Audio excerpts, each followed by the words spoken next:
Hi! Welcome sa akong Tambay Diaries Part 1. So today we're here at Boss Manok located at Salinas, Lahog, Cebu City. Accompanying me is none other than the kalokalike of Malapiton.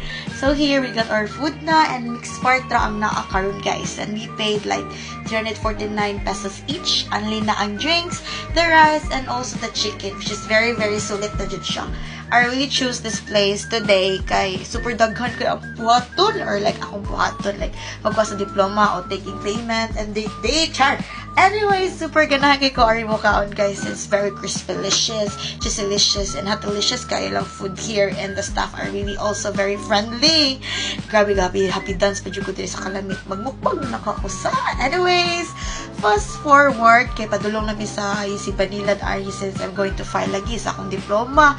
Pero, look at that line. Just me, dili jud carry sa kataas sa linya. So, I went na lang sa nursing office and waited para like makapay na for my own taking payments nga with 2 visitors pa jud. So, syempre, sapit ko ma-short. Pero okay ra. Since done ako sa school naman here.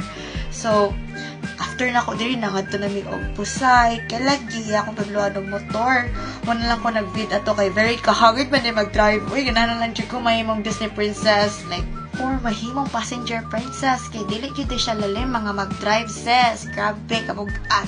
So padulong dai mi ani sa top hills and ang entrance day here is 10 pesos each na rin mga stall sa kilid but close siya pag ato na mo. And here natin siya cute ko, yung mamiming. As in, like, mo siya naka-eyeliner.